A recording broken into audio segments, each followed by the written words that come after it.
grupo na Team Boom, maraming salamat sa inyong suporta. Nandito sila sa premiere ko ngayon. Thank you kay Sir Jaime Vera. Ayan, sa dalawa, tatlo. Sir Jaime Vera, maraming salamat po sa talaga na napakasulit niyo po sa amin sa Team Boom. Maraming talaga sa Team Mayor. Sir Edo G, maraming salamat po. Matthew and Mami's Word, thank you Sangkay.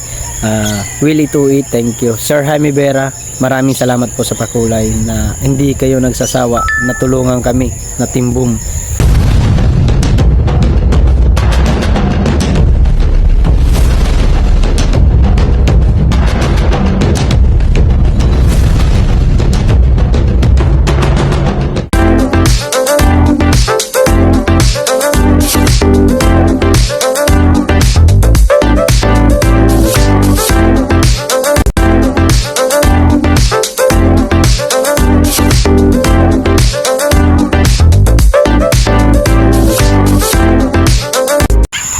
Yo, sa mga kawaray, panibagong araw, panibagong vlog. Ayan mga kawaray, pang ano na tayo dito, pang 2 days na. Mga kawaray, dito pa rin tayo kala nanay. Hanggang ano kami dito ata Friday. Thank you pala sa Team Boom, sa grupo na Team Boom. Maraming salamat sa inyong suporta. Nandito sila sa premiere ko ngayon. At mayroon tayo talaga napakabait na bisita mga kawaray, napaka grabe. Kanina ba to? Sir Jaime Vera, maraming salamat po. Ayan, nagpakulay si Sir Jaime Vera 3 beses na. Ayan guys, hindi na makita kasi. Ayan. Thank you kay Sir Jaime Vera. Ayan, sa dalawa, tatlo. Sir Jaime Vera, maraming salamat po sa talaga na napakasulit niyo po sa amin sa Team Boom. Maraming salamat po sa suporta niyo po at tulong niyo sa aking challenge na yung challenge na to, Team Don Celia. Kaya let's go tayo guys, laban tayo sa mga ganitong mga challenge. Kahit simple lang ang vlog natin mga koray, ay kahit paano ay napapagtyagaan. Salamat din pala kahapon sa Team Mayor Sir Edo G, maraming salamat po sa kahapon na pag-attack nyo doon sa aking premiere kagabi mga 8:30 din. Inattack ni Sir Edo G, kaya maraming salamat po. DC Lotto, maraming salamat kay DC Lotto. Si DC Lotto kasi ang nagbababa ng mga link ng mga nagpapa-attack ng kanilang premiere. Tulad ko kagabi, tambay ako doon sa Team Mayor nila Sir Edo G na pabingo.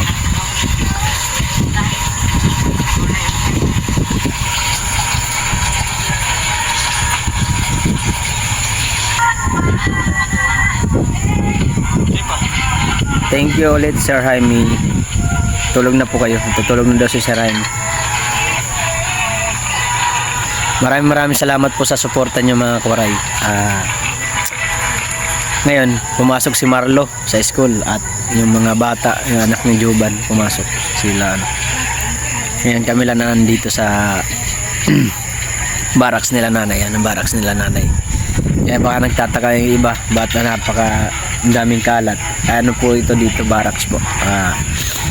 Parang ano nga nila. Kasi mga trabahador po sila tata at si Joban dito sa mayroon sa kanila humahawak na kontraktor ba tawag nun.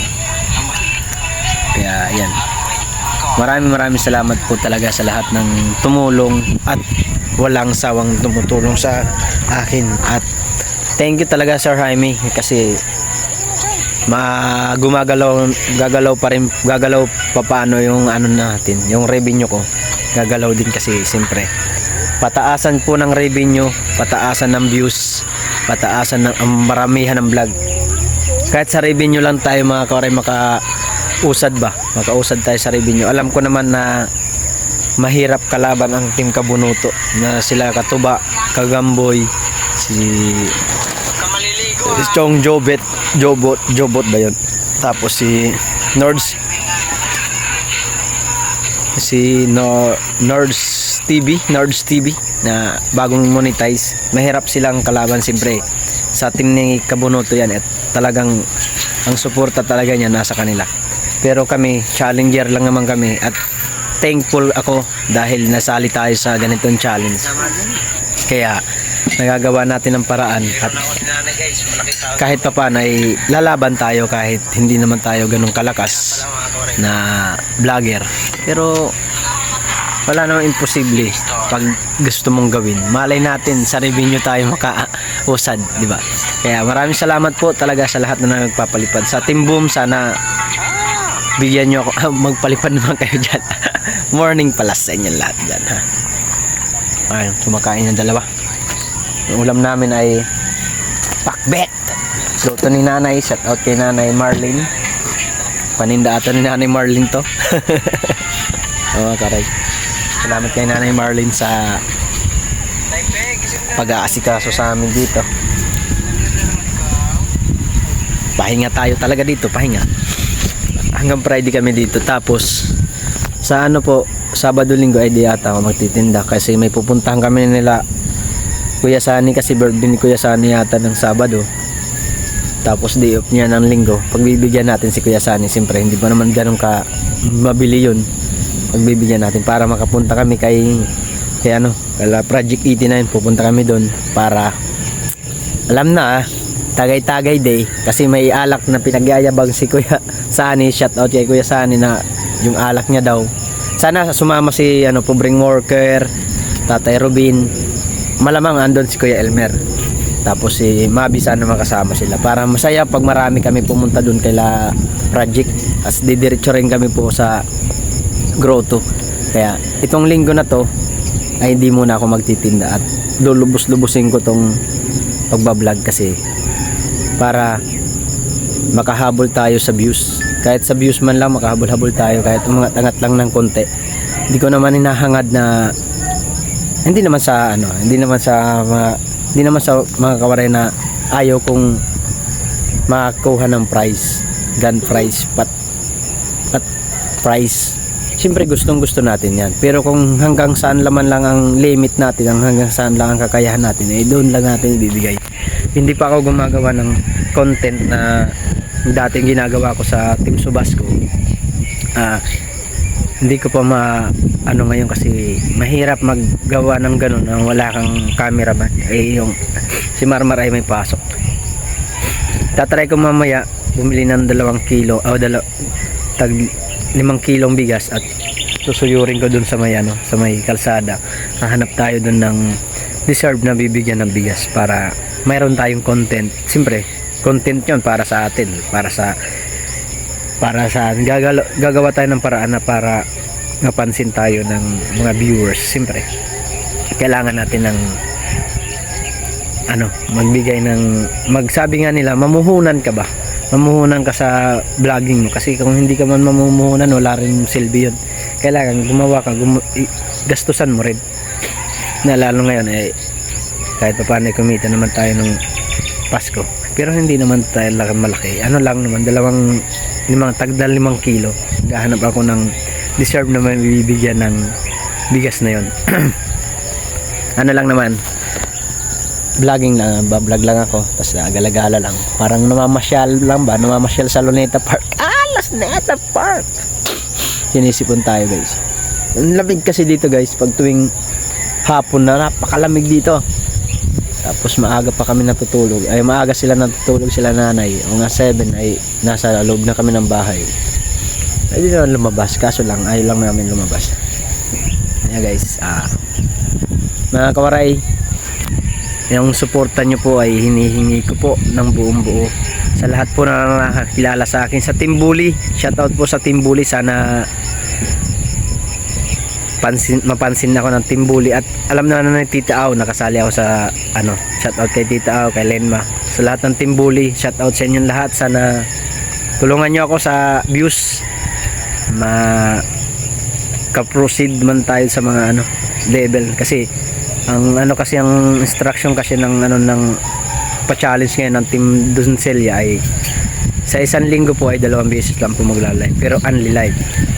Pero ngayon magla-live ako, pangalawang beses ko na magla-live, kaya next week naman ako magla-live ulit sa 14 ata 17 ba yun, hindi ko alam kung anong yung picture nun. Basta next week ngayon magla-live ako mga koray, na para naman makakuha tayo ng revenue, sana may magpalipad man lang sa atin para naman gumalaw-galaw ang revenue natin. Wala nang nagpalit, ano, di ba tapos, ano? Kasi naka-live si isang kay B-Boy. Salamat kay B-Boy kasi ayan, dyan si Alan.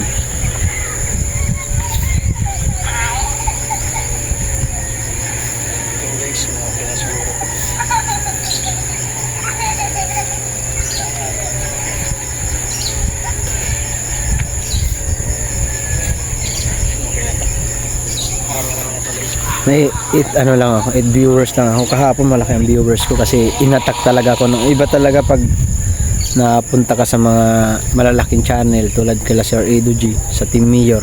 Pag inatak yung ano mo, yung premiere mo ay marami talaga manonood.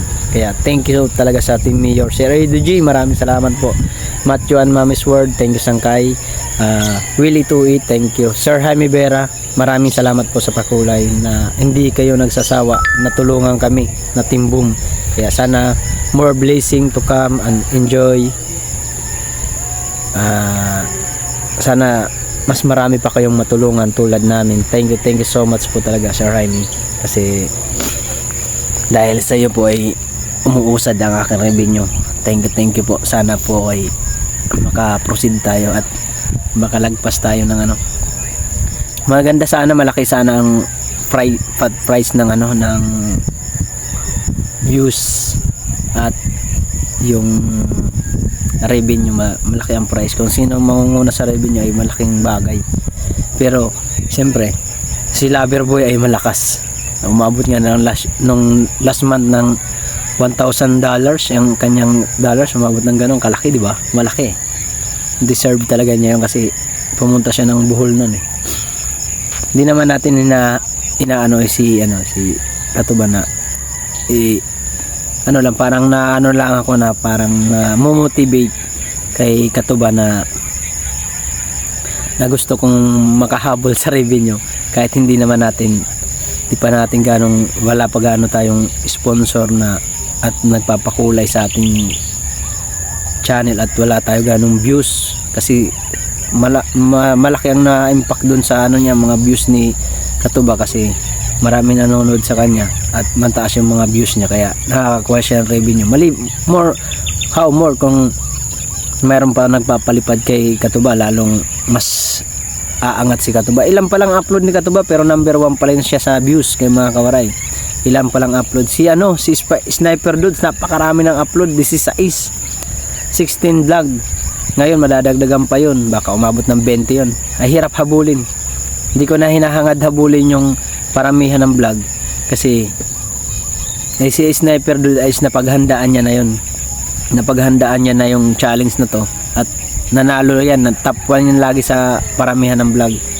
Ang inaano ko lang dito ay maging ano ba, ma-motivate lang tayo at mag-vlog lang tayo na mag-vlog para sa kinabukasan natin. Siyempre, sabi nga ni B-Dogs, si Idol B-Dogs, siya to, si Idol, na wala namang imposible na mag-viral ka, magmalay mo, mag-viral yung video mo na 30,000, edi ikaw yung makakakuha ng pot price, di ba? Malaking bagay yun. Tsamba, makachamba ba? Wala namang imposible. Ako, hindi ko inahangad na basta akin lang maka-revenue lang ako, makasahod ako ngayong buwan na to or next month para meron akong panggastos-gastos. Hindi ko kinahangad na habulin ng Team Kabunuto na mga ano nila, pero wala namang imposible po. Sabi ko nga, wala namang imposible na gumawa ng, hindi ako sumusuko hindi ako susuko, laban tayo dyan, wala yan. Ano lang yan, malay nyo po yung sa Team Boom ay pagkaisa at talagang suportahan tayo sa kahit sa revenue man lang kasi sa views medyo tagilid tayo. Kung mayroon lang tayo mag-viral na video. Pero masaya na rin po ako sa tinatakbo ng channel ko ay kahit pa paano ay nadadagdagan ng views. Malaking bagay. Hindi pa ako nakakapunta kay Idol eh. Kasi si Idol Jeff ay nasa kasiguran pa yata kasi panood ko sa live ni Japper kagabi. Nasa kasiguran pa siya. Hindi ko alam kung makakapasyal po ako doon kasi sabi naman ng Idol B-Dogs ay pwede naman makipag-collab kahit kaninong vlogger, lalo kay Idol. Si Idol kasi malaking impact sa kanya doon pag nandun ka. Malaki ang views mo magiging makukuha pag pumunta ka doon. Sure ball yun. Ang kaso lang, alam naman ni Sir Idol Bilogs, Idol Japper na may pa-challenge ang Team Kabunuto. Siyempre kailangan lang natin ng privacy niya at paalam na kung pwedeng pumunta doon. Kasi kung hindi naman tulad dati na ang Team Subasco ako noon, eh siya nagpa-challenge nun. Kahit anong araw pwede ka pumunta ron, kahit di ka magpaalam, basta kasali sa challenge, welcome dun sa kubo. Siyempre, respeto dun sa tao. At kay Ma'am Mary Ann, siyempre kailangan natin maghingi ng information na kung pwede bang mapasyal doon. Sana makapasyal tayo at madagdagan man lang ang ating views. Hindi naman tayo papabayaan ni Idol. Solid yun ni Idol, napakabait nun. Wala kahit ano yun, kahit sinong tao tutulungan niya. Kahit ako nga nung sali ako sa Subasco, nagarabi ang suporta sa akin, kaya thankful ako dun sa tao na yun talaga. Wala akong masabi dun kay Idol Jeff kasi lahat ng tulong niya nung kasali tayo sa Team Subasco ay binigay niya lahat na ata ng vlog ko noon ay pinag-share niya doon sa community niya, di ba? Malaking bagay yun, sikat na vlogger yun na yan lang tumutulong talaga sa atin, na nagbibigay ng inspirasyon sa mga small YouTuber tulad natin. Yan, naka-live pa rin si B-Boy. Mamaya magla-live ako, guys, kasi kailangan ko mag-live para maka-ipon ng revenue, para maka-proceed tayo doon sa sa next level, makaangat-angat tayo sa iba nating kalahok. Hindi naman natin talaga matutumbasan yung iba na talagang ang nila, ang revenue nila ay malalaki, kasi lalo na si Sinogers TV. Sinogers TV ay malakas din. Sinogers TV malakas. Tapos si Katuba, Gagamboy, si Rihanna to medyo naiiwanan, pero Sinogers TV malakas. Grabe, matindi ang kalaban namin, pero masaya. Challenge talaga ito, challenge na mayroon kaming kalaban na medyo mabatikan sa vlog, at kada upload ay nag-views ng 3,000. Ayun, kaya na lang, guys. Pabalik ko slite.